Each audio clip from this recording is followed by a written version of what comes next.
I'm gonna start off by saying I ain't never liked Diddy. So whatever I say in this video, please don't take it as a defense or anything towards this man whatsoever. I can't stand P. Diddy all the way back from when I was in high school in the 90s.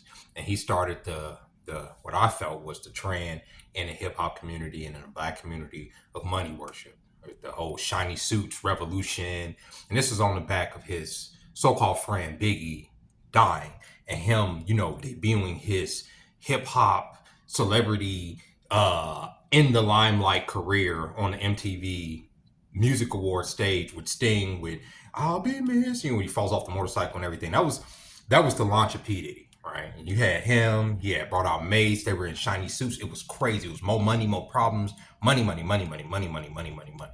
And for me at the time, I was like, this mentality that you're trying to push on a community that has nothing is detrimental to that community, because I already know how the black community works. See, I grew up in the black community. When I was going to school in elementary school, after my parents divorced and we moved to Wisconsin and stuff, my brother and I didn't always have the flyest gear, right? So when you go to a black school and you have to go to Payless to get your off-brand imitation shoes, they let you know that they're off-brand imitation schools at a black school. But when you go to a mixed school or a white school, you don't get the same type of treatment. They don't look at your materialism as, you're not gonna get clowned all day for having a pair of Payless shoes at a white school. It ain't going down like that. Maybe if you dirty, maybe if you trailer park trash or you whatever, but not based on the name brand that you're wearing. But when I went to school, I went both areas. I didn't go to a school with other races of kids until I was in the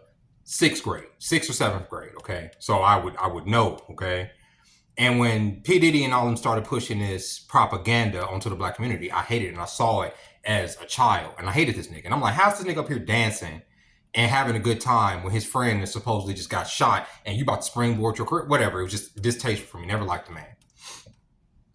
And now he is, for the second time this week, being told that he's going to be held without bond until his trial for racketeering, sex trafficking, and I think something else. He got a few federal charges on him, and they're denying him bond. Good, F him, right? But for the sex trafficking one, I start to it's a little iffy to me, and the reason I say that is because a lot of these people that are saying that Diddy trafficked them were willing participants in the trafficking. These were women that willingly got on a plane to go to a Diddy party.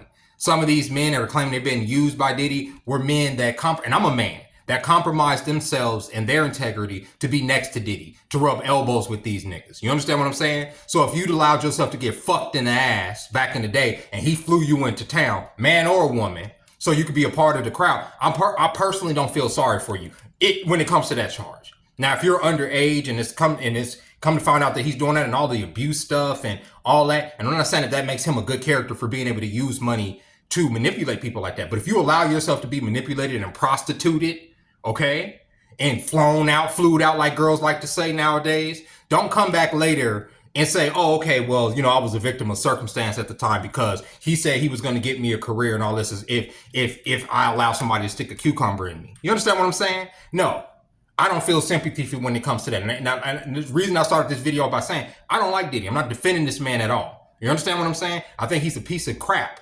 I think he played his character and Get Him to the Greek way too well. He was hilarious in it, but he was playing himself. That motherfucker's crazy. I get it. Needs to be in jail. Needs to be behind bars. I'm not saying that. But what I am saying is that when it comes to what is, if I choose right now in my circumstance to say, all right, I'm gonna be a gigolo. I'm gonna go down here in this casino. I'm gonna find me a lonely old lady because there's a lot of them down there playing, and I'm gonna let her do whatever the fuck she wants to me for whatever change she got in her purse, right? And I allow that to happen, okay? But then 2 years down the line, 4 years down the line, I say, you know what? That woman trafficked me. She flew me out over here. She did this. I don't think that was right. I think that was effed up. I think I was in a vulnerable spot. She trafficked me. Is that fair? I'm not saying that's what Diddy did. Or I wanted to be next to that woman. Let's say that woman got some clout in the city, and I want to be next to her. So, like I said, I anything she wanted me to do to her, I did in order to get next to the woman, in order to be a part of her crowd. Can I come back later and say that she was debaucherous in her intention, and I'm not a part of that. As if I'm a consenting adult, like I said, when I'm talking about, if we're talking about children, we're talking about anybody under the age of 18. That's something different. But we're talking about people who are willingly. That's why a lot of us speak against this whole Instagram culture and the food out and the hip hop, from the hip hop that a lot of the ladies push, that promotes this lifestyle of worship and materialism. Because a man with money, just because he has money, don't mean he won't manipulate you with that money. Don't mean he won't put you in a position like Diddy did with a lot of these women to where, okay, I have regret. He promised me some things. Of course he promised you some things. A broke nigga will promise you some things.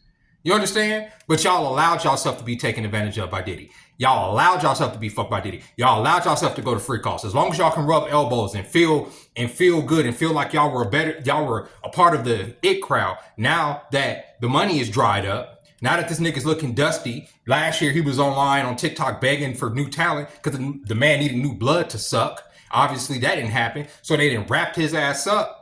Now everybody's coming out with a story. Y'all are all participants. And a lot of people, a lot of celebrities that participate in those free, how the fuck do you have 1,000 bottles of baby oil? Somebody tell me that. What do you need 1,000 just in case? You can't send somebody up the street to the store to get a few. How much lube is being used at these parties? You know what?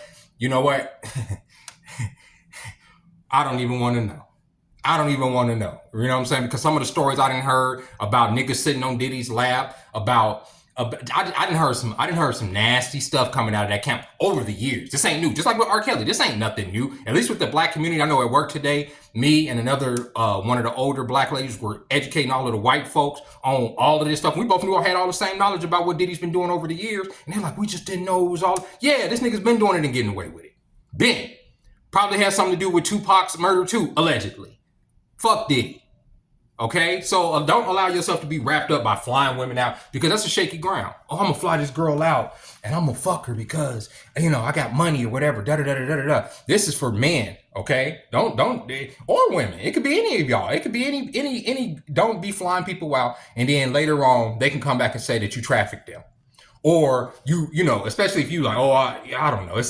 But with Diddy, it was a whole lot of stuff going along that he's passing women along. It's a lot to that. I know that a lot of the sex trafficking stuff will stick, because I'm not saying that everything he did wasn't sex trafficking. That's not what I'm saying. So a lot of it was. But I'm saying for the people who were willing participants, who laid down, spread legs, spread ass cheeks, allowed yourself to be penetrated every which way from Sunday. You understand what I'm saying? To be a part of the it crowd. I don't feel sorry for y'all.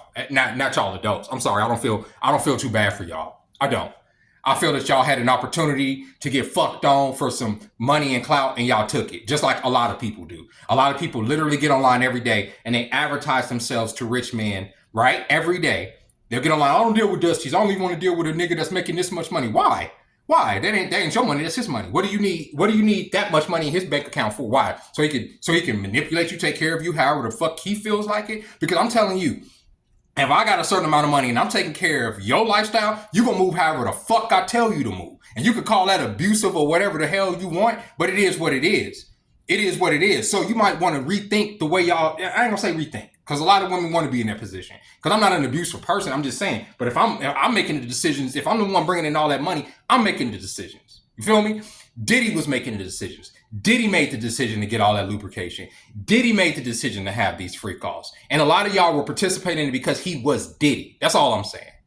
So with that being said, okay, like I said, I'm not victim blaming or nothing like that. Victim. But victim is shaky ground on some of these cases, okay? Victim is shaky ground if I say to myself, just like right now, if I sit up here and I say, I got this room, right? And I get online, I say, here's some Instagram girls I want to say, hey, come out to my room, right? And I fly them out tomorrow, right?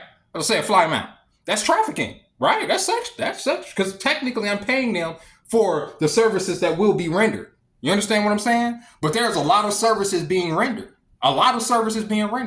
Diddy ain't the only one. And a lot of names are going to come out due to services being rendered. And don't let it be no kids in this. Ooh-wee. Diddy ain't gonna never get out. Like I said, second time this week he's been denied bail. He has to wait till his trial. He gonna sit in county jail until then with the roaches, the rats, the fucking poop in the food, the rat poop in the food. It's a dirty day for dirty day for Diddy. And I, to him, like you fucked on your legacy because you couldn't control your dick. Honestly, bro, because now your kids gonna suffer. Now what they gonna have? What they eating off of, and they grew up with a silver spoon in their mouth. So how the fuck are they gonna survive in this world? You understand what I'm saying? You didn't set them up. You didn't set your kids up for failure more than anything, Diddy. All right, unless they got some investments or something. And yeah, they say he's a flight risk because he is. This nigga's a flight risk, and he's a threat to the community. You don't think he won't try to tamper with witnesses? This motherfucker is allegedly guilty of blowing up a man's car, having a man's car blown up. You know what I'm saying? We saw what he did at a hotel room to Cassie on camera, how he was dragging her like she was nothing, hitting her like she was some dude on the street. This nigga's trash, bro. He's trash. And a lot of women knew, because I've known, like I said, since high school that he was trash. And all these women knew that Diddy was trash, and the people that hung around him was trash. And they wanted to rub elbows with him because he had money, because that's what money do to motherfuckers. That's what materialism do, and that's what it allows you to do. And that's why so many young men are so disillusioned with this world, because they feel like, oh, I don't have no money, I don't have no clout. Ain't no woman gonna do what ain't gonna do shit I asked them to do, and you goddamn right she ain't, unless you get your pockets up like a Diddy, so you can be in a position to where you can have 37,000 bottles of lube, and but you gotta be careful with that, right? And you might want to be careful who you flying in, because that might be considered trafficking. With that being said, let me know what y'all think of fucking Diddy. Are y'all fans of P. Diddy Combs and his music? You know what I mean? More money, more problems. You know what I'm saying? Shiny suit revolution. Music mogul, bad boy, get that, take that, you know what I'm saying? Now we know what that really meant, you know what I'm saying? Y'all fans? Were y'all fans? Are y'all hurt by this? I know a lot of niggas was hurt by R. Kelly, even though since high school I knew this R. Kelly was out here pissing on women, and then all of a sudden people act surprised.